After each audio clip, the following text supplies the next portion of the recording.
Hello, Colleen. Good morning. Are you back from college?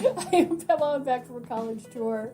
It was just fascinating because I keep looking at my kid. We're looking at colleges, and all I keep thinking is, well, she's just a baby, but she's not. And it's sort of messing with my head. But what the hell? I bet. Was it fun? You were down in the Chicago area? Yes. Were they great? Well, the one was built in 1955, and it was a concrete monstrosity. Now, I like cities, but this was architecture that was hideous, and it's concrete, and it's crumbling. It's kind of like clothes in the 70s. It was really bad, and then we went and looked at another college in Peoria that was smaller, and I had friends there, so, my daughter was amazing, because here I am talking to, the one friend that I've known for 36 years now, and so it blah, blah, blah, blah, blah, blah, blah, blah, blah, and she just, thank God for technology, she had a little phone, and it was fine. No, that's really cool. Now, before we dive into the show, let's get some business out. You've got some website updates for us. Yeah, well, at the Great Northern Sexcast Show, if you really, really, really, really love us, and I hope you do, you can, in fact, get a T-shirt with our logo on it at Redbubble. There's also Fantasy Gifts T-shirts there. Okay. Mugs and coffee mugs, bags, phone cases, all sorts of fun stuff that they've got. So I just want to remind folks that that's out there. And also, I know it's been months and months and months, but I think we are so close to our brand new website. Okay. If you go to myfantasygifts.com, you can sort of see what we're working on. Okay. But I don't think that the shipping part is in yet, and that's what they're working on. Okay. And then I need to go in and, after about 4 months of working on something, we've got to do some updates. Things have to be changed for colors and sizes, some disabled stuff put on. So when it is ready to go, I will tell everyone, but I think we are so close. And everyone who's called to say they're having problems or this or that, I just thank you. I mean, they have been the nicest folks. We just explained we're working on it. It's going to be new secure things with PayPal and Google and all this. I mean, let's say we had to have a link, like I have a link to Planned Parenthood. But we had to make sure, on our information page, but we had to make sure that link was secure. The link to this podcast, everything had to have a little S in front of it. Otherwise, it would pop. Just little things that were popping up that I don't sort of understand. Yep. And, and I don't have, honestly, I'm a small business. I don't have the funds to pay someone $100,000 to build my website. Right. So I'm working with someone that, she knows what she's doing, but I'm not her only client. Oh, sure. We're working through this, but we are so close. And just tell me, because, there's two areas where Fantasy Gifts operates. You got New Jersey, and then you have 8 stores here in Minnesota, right? Yeah. So tell me, who are most of the people that shop on the website? Are they mostly people that live in the states where you guys have brick and mortar, and it's a convenience thing, or who's that? Who are those shoppers? Well, actually, a lot of the folks who shop with us are folks that used to live in Minnesota, have moved other places, and are just really comfortable shopping with us because they shopped with us before. Oh, that's nice. And they know us, and they know what's going through there. Other folks find us just searching for merchandise, and we go through there, and they like, they like the design, or they like our philosophy, they like our selection, because, it's fairly curated. Honestly, I think a lot of times people are just paralyzed by choices. Mm-hmm. You don't need 24 lubes to look at. If you got some really good ones. So if it's on our site, we really believe in it. And now, mind you, I do have a source for everything else, and that's our affiliate site. But it's an affiliate site, and the folks are used to that. I don't have as much control over that. Okay. And that's linked to our site too. And there'll be video on demand, all these things that needed to be added on. But I sort of get it.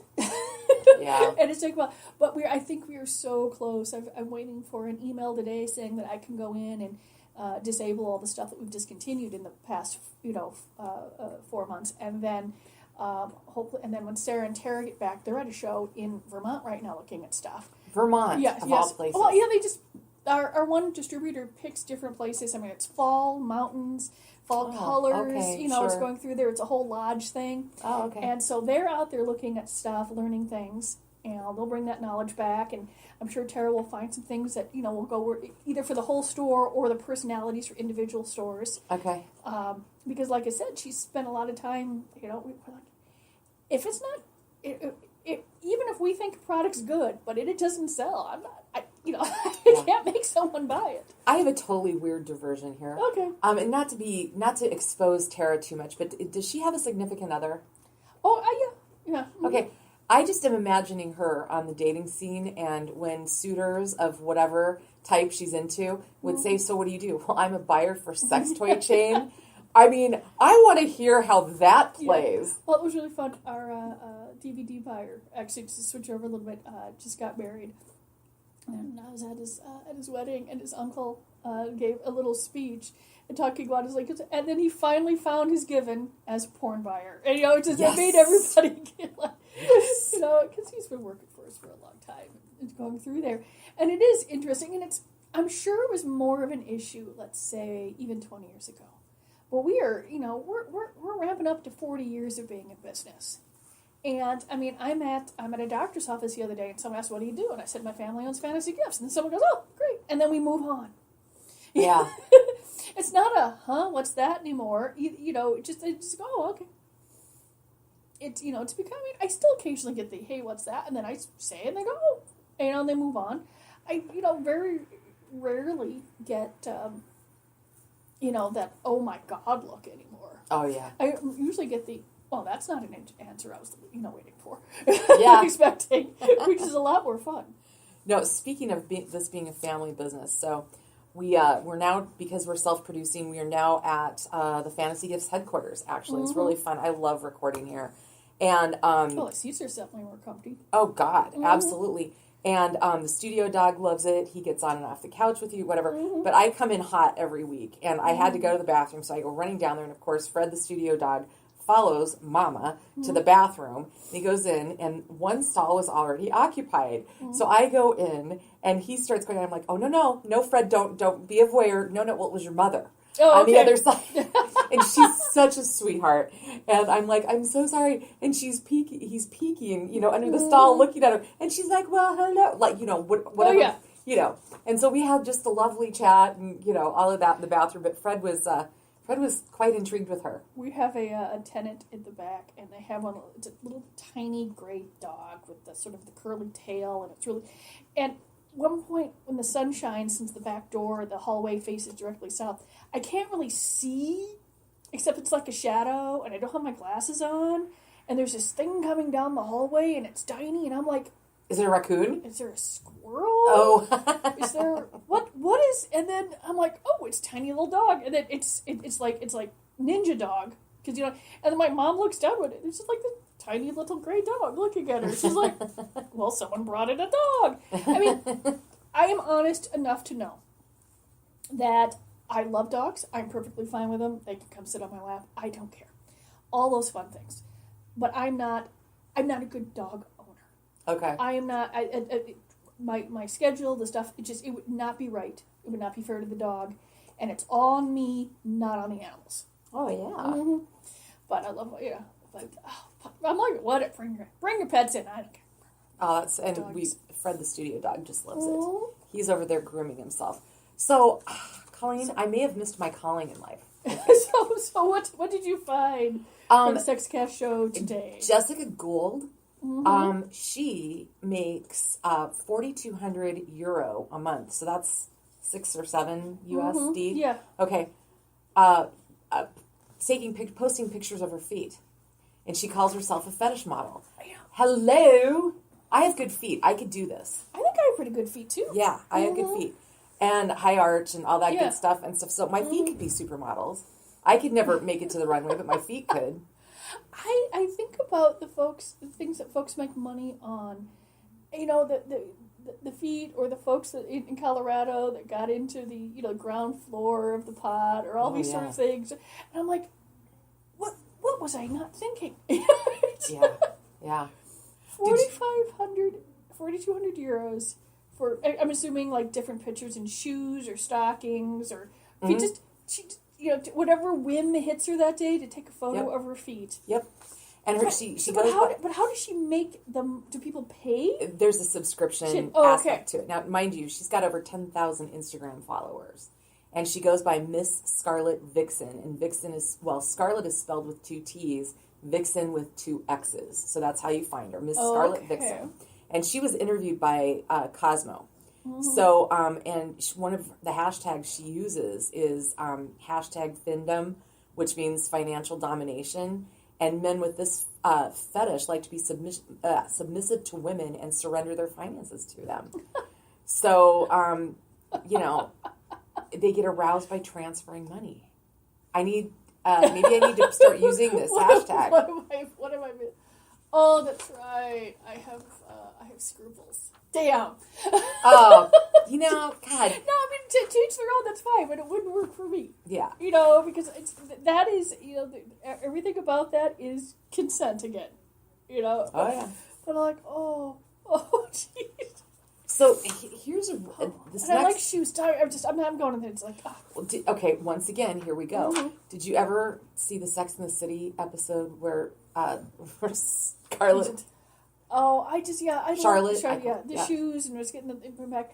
I recently got rid of probably 30 plus pairs of shoes that I could no longer wear. I held on to them for like 6 years after I busted my ankle, thinking that I would ever get the flexibility back to wear them. Mm-hmm. And I found good homes for almost all of them. It was great, all this sort of stuff. But as they went, because these got, they got bought for special occasions, mm-hmm. and they heal.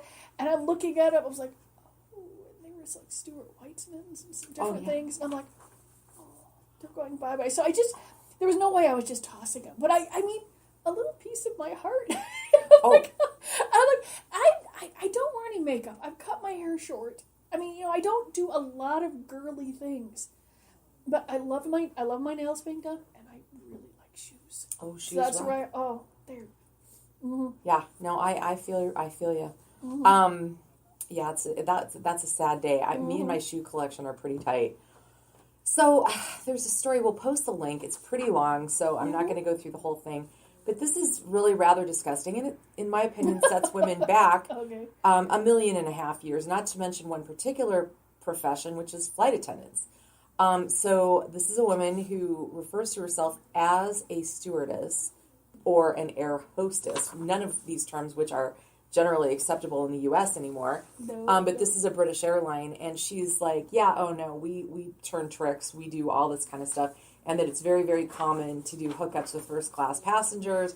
And a lot of the women that flew international were totally into it because the money was so good, and they got all these great gifts, and blah, blah, blah. And mile high romping. Okay, well, now, if any of this is even remotely true, mm-hmm. she's now ruined it for the folks that were making a couple of bucks on the side. That's a good point. I have flown... I save up my points now because what I do, honestly, I will take one fewer trip or something a year so I don't have to fly back in cattle class. I am 5'3", and I can't sit in those seats comfortably. Yeah. So I need to be able to move around. And I'm just like, at what point, maybe if you were going from a year to like Singapore or something, there might be time. But everyone I see on that plane is working their ass off. Yeah, the crew. Yeah. I'm like, this sounds more like what would fan fiction for airlines be versus reality? Kind of like Dear Penthouse or Dear Playboy. Yeah. The blog. I'm pretty sure fellow coworkers are not thrilled about this concept. No. Whether it's true or not. One, they've either blown cover and they can't do it, or or they're doing the extra work. Exactly. Okay, I just had to mention this this could be the top white elephant gift, or maybe you know somebody who would really want this. So we've got to tell you where to get it. This is ASOS is the line, but what they are doing is a stretch cotton jersey jock strap covered in miniature unicorns with pastel colored manes. Okay. Okay. So if you know anybody that's the perfect gift, there you go. ASOS, Google it. Unicorn jockstrap. And it's funny looking. So it doesn't have like a hole so that your penis can be the horn? No. But the print is hysterical. Okay. Because I think we still have some wreaths that you put on. It's just like a little posing strap for guys, but it's a wreath and your penis goes through. Oh, sweet. Decorate your penis. I love that. Mm-hmm. That's actually hilarious. Yes, there's Would it fit under pants? There's your holiday cheer. I think so. Awesome. I'm pretty sure we have some left. That's pretty good. I mean, I haven't taken a look at what... I know that Liz has gotten a bunch of stuff in, and she's sorting and getting ready. She hasn't put it out until after Thanksgiving or closer. Or after... So you guys have some scruples when it comes to that? Well, it's not... It takes time. There's 8 stores. So she has to go out, remove the stuff that is more Halloween-y. Not that there's, most of the accessories, and then put it out. So it's a process. It doesn't happen overnight. But I don't do. We used to have platforms and windows, and trees, and decorations, stuff like that. And now I just sort of go for a winter theme. I don't worry about it because that way I can just sort of get through Valentine's. Yeah. Because it's a lot of work, and I mean honestly, is someone gonna buy an extra anything because I put a tree up in a store?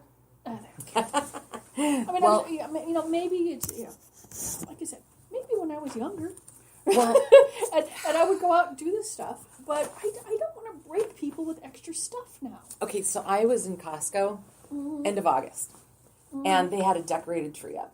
And I'm standing there looking at it with this, I can't even imagine what my expression must have been portraying. But then I finally just very slowly pulled out my phone and was taking a picture of it, and this hilarious guy, he had a really unusual name. I think he was like Eastern Blocks, type of an accent. And it was like Dunzen or some really crazy name. He came up next to me and starts patting my shoulder, and he goes, "It's been up for 2 weeks already, but it's going to be okay." I mean, being in retail, I'm a little skewed at this. Yeah. And, I saw something where Target is going to at least keep the front of their store decorated for Thanksgiving through Thanksgiving. And so probably over Thanksgiving evening and stuff like that, the front of the store will get decorated to Christmas. Which is fine. The stuff, they didn't say they're not putting the stuff out. Mm-hmm. As soon as Halloween's over, the back of that store is going to be, screaming Christmas. Oh, yeah. But they're going to leave the front of the store, or the visuals, the mental image, I think, of the holidays, which is fine. But, I mean, the thing is, people are busy. And if you're dealing with the fact that your parents both got divorced and remarried, and you've got like 4 different people, and you have step-siblings, and you've got all that, you might actually have to think about putting your damn tree up in October. Because if you're gone every damn weekend in November and December for Thanksgiving and Christmas shit, I mean, when do you have time to do this shit? If you can't, I totally don't even think along those kinds of lines. It's amazing. I mean, I used to put up 5 trees because I'm insane. So I would start a little early because I now I have insane cats, so there are no trees. So, but, I'm not going to judge someone because that's when they have time to do something. Mm-hmm. You have to say, okay, now, honestly, when you take out, if it's the week before Thanksgiving and I can't find a pan to put a turkey in, I'm going to be pissed. Mm-hmm. But that doesn't mean that you can't have the Christmas stuff over there. Yeah. But like I said, I'm also a little skewed. My brain is sort of thinking for next spring. I mean, I'm already done thinking about the holidays. But like I said, it's 30-some years of retail. I'm not, So what month are you in mentally right now? March? Pretty much? Yeah. I mean, sort of an idea about what I want to do and organize things and stuff like that. And, Tara's looking for... I mean, she might be looking for stuff for Valentine's, but she already knows what she's getting in for Christmas. I mean, that's something like that. God. Yeah, you do... I mean, so like I said, I mean, I do have a little mutant brain power on that sort of stuff. Oh, I'm sure. I'm sure. Although I will say that I don't think there should be any Christmas music until at least the Friday after Thanksgiving. Thank you. That one, yeah. Give me that one thing, would you? Yeah. Okay. Because I just can't deal. Oh, my daughter loves Christmas music. We listen to so much freaking Christmas music. I'm not religious, but she loves the Christmas music. I can't deal. So, you've seen the commercials, Bada Book, Bada Boom, the hotel commercials. It's a thing. I watch almost no television That's right. anymore. Well, anybody listening would probably know that one. This one is Bada Book, Bada Boink, actually. So this would be like a sort of a parallel to a Country Suites or something like that in Britain. They are giving discounts to swingers groups. So bulk discounts for swinging events and weekends. So a room that would normally be $104 they get for the bargain price of $72. Oh, my guess is they're doing this on weekends where they're not booked for other things. Right. Why not? Right. People have sex all over the damn hotel rooms anyway, so it's not like it's going to be anything different for them to clean up. And they know who is going through there. And, and the thing is, if someone wants you to be there, this is really weird. If someone wants you to be there, why are folks, they're going to treat the place nicer. Yes. You're not doing anything clandestine. Right. Mm-hmm. No, I just think it's funny. The parents get ready to be disturbed here. There's a Facebook group that is, it's closed. But people are posing naked pictures, and they're not really checking who's supposed to be in there. They have it marked as 21 plus, but they're ferreting out and finding 12-year-olds and 16-year-olds, and they are trying to kick them out. Wait a minute, you mean they're looking or they're posting pictures of themselves? No, they're posting pictures in this closed group, and it's Sexy Singles Come and Mingle is what it is. And there's just all sorts of stuff, but they're not really vetting the age of the people, so be careful. One, I'm not sure how you would do that, and two, I'm not sure what, it just seems fairly obvious that if you're going to run a group that has nudity as a thing, there would be someone that would be vetting folks faster. Because if it's a group, you have to accept them, correct? Yeah. You can't just join. You have to ask to join, and then someone has to say yes. So what? Well, here's what freaks me out about it. So I wonder how you would do that. Snap a picture of yourself holding an ID? No. And one person went on with blank profile, no picture, no nothing, and said they weren't doing any checks at all. So just beware and know that that's out there, and maybe, kind of mention it. But so I thought this was interesting. It was some commentary on multiple orgasms for females and something that can help the process along. And 47% of women in a survey done by a sex ed startup group called OMGYES, which is Oh My God Yes. They did this survey, and 47% of ladies said, we've had multiple orgasms. The question is how to do it for the people who it's not so common for. And basically what they said is, here's the deal. And this came from the survey respondents. They're super sensitive after the first one, but what does help getting to the second one is slower, more deliberate things, more like at the beginning of sex versus when it got heated to that first point. So back off to the slower, more deliberate stuff, and they say that that's what helps. Yeah, because if you're already aroused, you do not need extra, for most folks, they're like, oh, too much, and then you back off. Yep. But if you, Anyway, just a note. We are all about education around here. Here's another. This one freaks me out. So this is a former Vogue model, Jill Dodd, and long story short, she met a Saudi mogul. Let's call him. I don't think he's a prince. Adnan Khashoggi at a party in Monaco back in 1980, and became one of his 11 pleasure wives. Well, for 2 years. And, a different word for concubine? Pretty much. But she contends she is not a hooker. And she said, it was so charming. He wrote, I love you in blood on my arm. Doesn't it specify whose blood or where it came from? She thought, oh my God, that's blood. But I was shocked, but it was really funny and cute at the same time. So he said, get this. I want to take care of you. I want to make a 5-year contract with you. 5-year contract? But she was there for 11? Did you say 11 years? No. What did I miss? One of 11 wives. One of 11 wives. It busted up after 2 years because she wanted them all to herself, and it wasn't going to happen. You can read the whole article. We're going to post the link. It's really kind of gross. Just to some extent, it was out. There's nothing hidden. Yeah, you're going to be one of many. I don't, which is, hey, if you're just in it for the cash and the lifestyle, and but obviously after 2 years, her brain was wired to go, I don't want to share. Yeah.